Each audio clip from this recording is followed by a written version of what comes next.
Pemilik warung sotomi ini harus rela kehilangan buah hatinya demi menjaga kestabilan usaha. Bahkan dia harus siap pula menyediakan satu tumbal nyawa setiap tahun agar warungnya tetap ramai dengan pengunjung. Assalamualaikum warahmatullahi wabarakatuh. Ketemu lagi di Setia Misteri. Apa kabar kalian semua?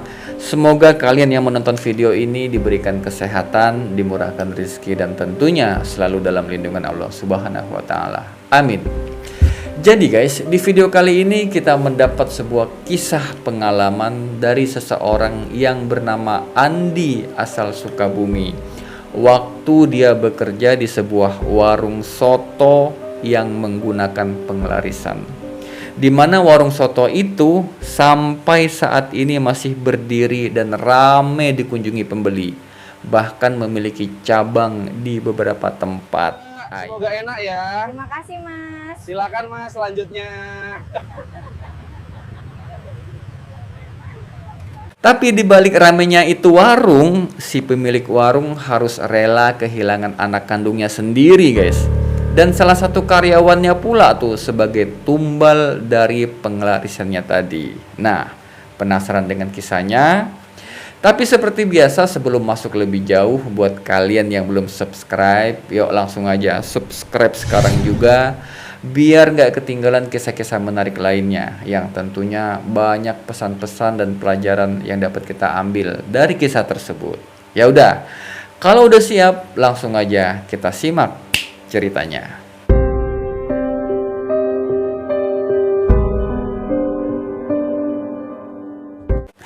Jadi guys, di tahun 2019 lalu, Andi, seorang karyawan rumah makan Sotomi di daerah Bogor, terancam di PHK akibat tempat dia bekerja mengalami kebangkrutan atau gulung tikar akibat dampak dari pandemi COVID-19.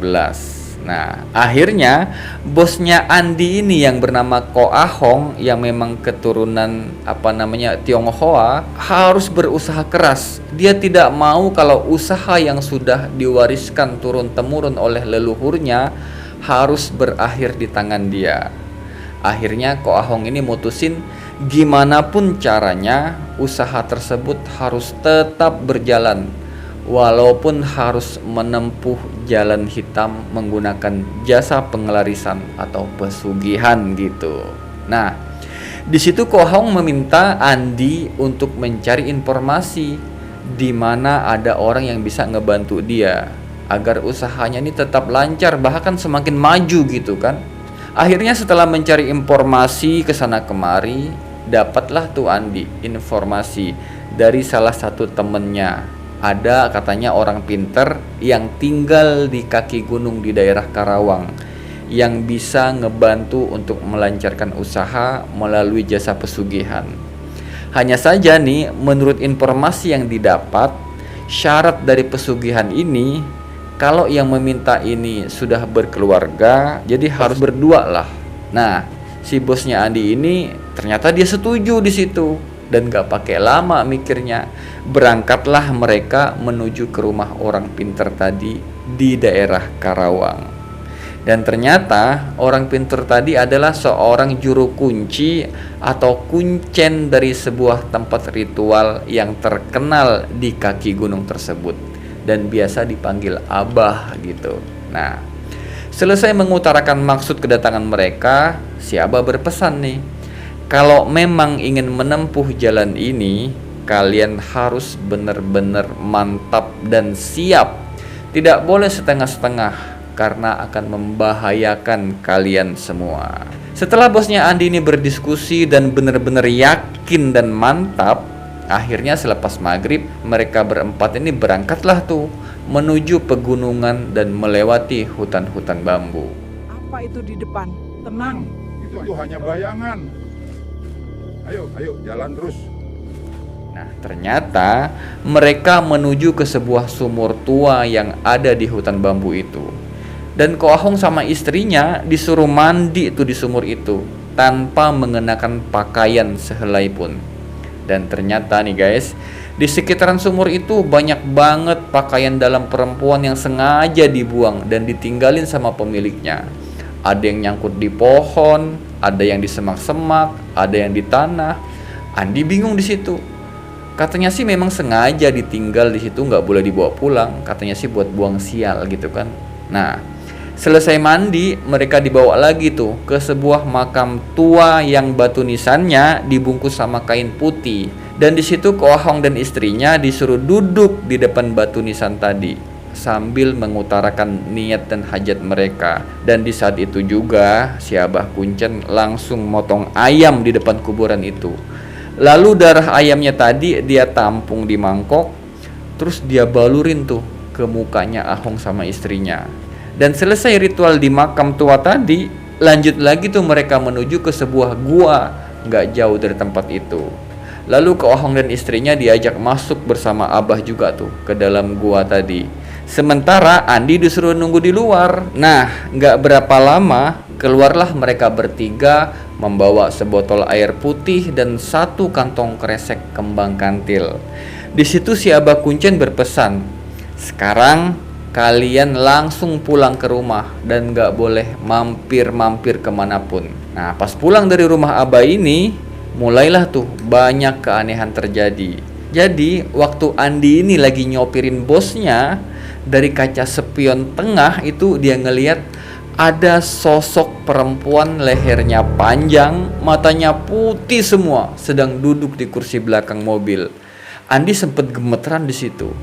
Tapi pas dia tanya sama bosnya, si Ko Ahong ini cuma ngomong di situ, "Ah, itu cuma perasaan kamu aja kali." Akhirnya Andi berusaha tetap berpikiran positif di situ. Dan setiba di rumah, sosok itu pun hilang. Lalu keesokan harinya, bosnya Andi nih ngomong nih ke Andi, "Nanti katanya, sebelum warung dibuka, air putih yang dikasih Abah kemarin itu harus diminum dulu," katanya. Dan kembang kantilnya juga harus diiris tipis-tipis gitu, lalu dicampurin ke dalam kuah mie soto tadi itu. Terus kalau warung udah tutup juga, jangan lupa nih, Andi disuruh bikin sesajen di situ yang isinya kopi pahit sama kopi manis, terus teh pahit sama teh manis, dan 2 batang rokok kretek. Terus sajen itu harus ditaruh tuh di bawah gerobak.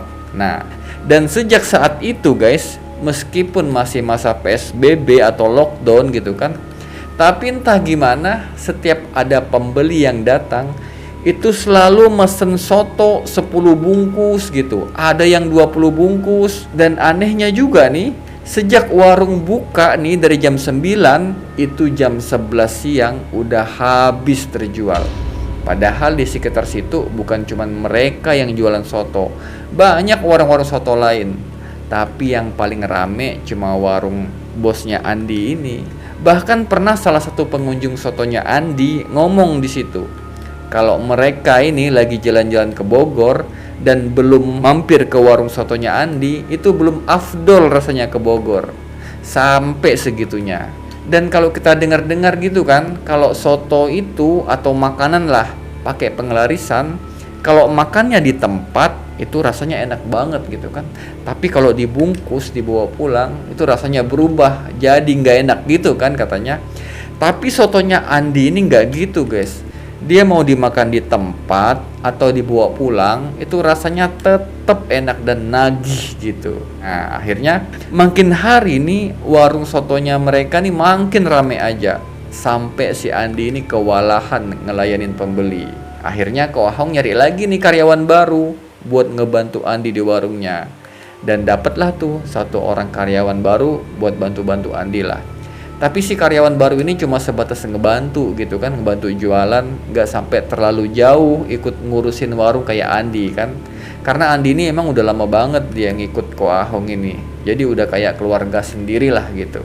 Nah, selesai jualan dan warungnya udah tutup, mulailah Andi tuh nyiapin sesajen kopi manis sama kopi pahit tadi kan. Terus dia taruh tuh di bawah gerobak soto. Sampai pernah suatu ketika nih guys, selesai Andi naruh itu sajen, udah nyampe rumah nih dia lupa tuh kalau casan HP-nya ketinggalan di warung. Dan gak mikir macem-macem, dia balik lagi ke itu warung mau ngambil casannya tadi. Tapi pas dia buka itu warung, dia kaget sekaget-kagetnya. Ternyata di atas gerobak soto itu ada sosok perempuan leher panjang dan matanya putih semua. Dan rambutnya itu masuk ke tempat kedandang sotominya mereka tuh. Andi langsung lemes di situ dan langsung keluar lagi, nggak jadi masuk ke warung. Dan nggak cuman itu guys, Andi ini sering nyium aroma bangke di warung itu. Tapi dia mikir positif di situ. Mungkin bau bangke tikus mati kali gitu kan. Nah, setelah kemunculan bau yang gak sedap tadi, Andi juga nih sering dimimpiin nih sama sosok perempuan leher panjang tadi. Si sosok ini lagi jalan sambil nyeret-nyeret anaknya Ko Ahong. Dan di mimpinya itu, anaknya Ko Ahong ini tampak lagi ketakutan tuh sambil teriak-teriak. Gak mau kata dia. Dan setelah mimpi itu, tiba-tiba anaknya Ko Ahong ini jatuh sakit guys. Badannya panas tinggi sampai kejang-kejang. Dan itu terjadi berulang-ulang, sering banget.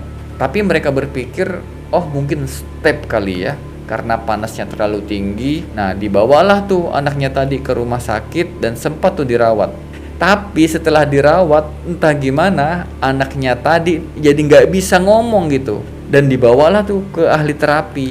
Nah, kata si ahli terapi ini, lidah anaknya Ko Ahong ini pendek katanya, jadi nggak bisa ngomong. Padahal sebelumnya nggak kenapa-kenapa, baik-baik aja itu, bisa ngomong kayak anak-anak normal lah gitu. Nah, setelah jalan beberapa tahun, di suatu pagi nih, mereka lagi siap-siap tuh, anaknya Ko Ahong ini main tuh ke warung soto. Dan namanya anak-anak kan dia main lari-larian lah tuh di dekat gerobak soto. Nah, nggak ada angin, nggak ada hujan, tiba-tiba itu kaki gerobak patah. Dan air yang lagi dimasak buat kuah soto yang lagi mendidih-mendidihnya didandang itu langsung tumpah nyiramin badan anaknya Ko Ahong. Dan saat itu juga anaknya tadi langsung dibawa ke rumah sakit dan dirawat tuh selama 3 hari. Dan setiap malam anak ini ngigo terus sambil ngomong, nggak mau. Dan akhirnya anaknya Ko Ahong pun nggak ketolong di situ guys. Dan di situ Andi mulai mikir nih, apa ada hubungannya ya kejadian ini sama pesugihan yang udah dilakuin bosnya tadi? Atau cuma keteledoran orang tua aja gitu, sampai bikin si anaknya sendiri celaka. Tapi anehnya di situ guys, namanya orang kehilangan anak, itu kan normalnya tuh pastilah sedih. Tapi Ko Ahong ini sama istrinya biasa-biasa aja, kayak nggak terjadi apa-apa gitu guys. Bahkan setelah kejadian itu, mereka membuka cabang baru di Bekasi, Depok, sama Tangerang. Setelah membuka cabang baru tuh, tiba-tiba anaknya Andi nih yang 2 tahun giliran sakit di situ guys. Demam tinggi sampai step. Dan ngomongnya juga jadi cadel, persis kayak yang dialami anaknya Ko Ahong kemarin. Lalu dibawalah ke dokter, dan kata dokter, ini penyakit biasa pak, sering terjadi sama anak-anak kalau sedang demam tinggi. Tapi yang bikin Andi ini curiga, waktu anaknya lagi tidur, dia juga ngigau tuh sambil ngomong, nggak mau gitu. Nah, nggak cuma itu guys, istrinya Andi juga cerita kalau dia mimpi ada zombie tuh yang lagi narik-narik anaknya dia. Jadi sinkron banget tuh sama ceritanya waktu sebelum anaknya Ko Ahong ini meninggal gitu kan. Nah, karena takut kenapa-kenapa, akhirnya Andi ngebawa anaknya tadi ke orang pinter. Dan si orang pinter ini nanya ke Andi, "Bapak kerja sama orang di bidang kuliner ya?" "Iya," kata Andi kan. Lalu si orang pinter itu sempat diam tuh dan lanjut ngomong, "Bos kamu itu melakukan pesugihan." Andi bingung di situ kan, kok dia tahu gitu. Terus kata orang pinter ini, "Kalau anak kamu mau sembuh, sementara ini saya kasih air dulu," kata dia. "Terus diminumin waktu dia mau tidur sama tengah malam. Kemudian 3 hari lagi kamu balik lagi ke sini." Nah, setelah beberapa hari berikutnya, Andi balik lagi tuh ke situ. Dia cerita tuh, kalau akhir-akhir ini Andi sama istrinya ini sering nyium bau bangke di rumahnya. Lalu orang pinter tadi ngomong di situ, "Target berikutnya adalah anak kamu. Kalau anak kamu mau selamat," kata dia, "hari ini juga kamu tinggalin tempat itu untuk memutus mata rantai perjanjian pesugihan bos kamu itu." Andi kaget dan marah sama bosnya di situ. Karena kok bisa-bisanya bosnya numbalin anaknya. Padahal selama ini dia ini udah baik gitu kan. Udah nolongin bosnya mulai dari nol ngebangun usaha. Dan udah dianggap kayak saudaranya lah gitu bosnya ini. Tapi balasannya malah anaknya dia yang mau ditumbalin. Dan hari itu juga Andi langsung beres-beres dan langsung pergi ke rumah mertuanya yang ada di Sukabumi. Bahkan semua nomor telepon bosnya dia blokir di situ. Lalu beberapa hari berikutnya Andi nelpon nih kenalan dia tukang pecel lele tuh yang tinggal nggak jauh dari Sotomi tempat dia kerja kemarin. Di situ dia dikasih tahu kalau warung Sotomi bosnya ini makin maju dan makin rame. Tapi salah satu karyawannya yang baru masuk kemarin meninggal gantung diri di warung itu. Nah, Andi mikir di situ. Berarti kemarin waktu gagal numbalin anaknya Andi, target dan tumbalnya itu pindah ke karyawan yang baru itu. Soalnya setelah ninggalin warung itu, alhamdulillah anaknya Andi ini yang semula sakit-sakitan, kini semakin hari semakin membaik kondisinya gitu guys. Dan dia juga mulai membuka usaha Sotomi sendiri tuh di Sukabumi, dekat rumah mertuanya. Dan menurut informasi, warung Sotomi milik bosnya Andi ini sampai sekarang ini masih berdiri dan masih rame dikunjungi pembeli gitu guys. Dan ternyata nih guys, agar warung Sotomi bosnya ini tetap berkembang sesuai dengan perjanjian yang mereka buat, jadi setiap tahunnya itu harus ada orang yang ditumbalkan. Kalau nggak berhasil mendapatkan tumbal, maka bosnya atau istri bosnya sendiri tuh yang akan jadi tumbal atau korban berikutnya gitu guys. Oke, itu tadi pengalaman Andi waktu dia bekerja di warung soto yang memakai pengelarisan, yang hampir saja membuat dia kehilangan buah hatinya akibat penumbalan oleh bosnya sendiri. Dan mudah-mudahan kita bisa mengambil pelajaran dan pesan-pesan dari kisah tadi, terutama jangan mudah putus asa sehingga kita menempuh jalan yang salah, apalagi sampai meminta pertolongan dan bersekutu dengan iblis. Karena sekali kita membuat perjanjian dengan mereka, maka nyawalah taruhannya. Dan sampai kapanpun perjanjian itu tidak akan pernah bisa diputus gitu guys. Dan tidak ada juga kebahagiaan yang diperoleh dari hasil bersekutu dengan iblis. Ada juga sebaliknya gitu guys. Nah, gimana menurut kalian? Silakan tulis pendapat kalian di kolom komentar. Terima kasih sudah menyimak. Gua Setia undur diri. Assalamualaikum warahmatullahi wabarakatuh.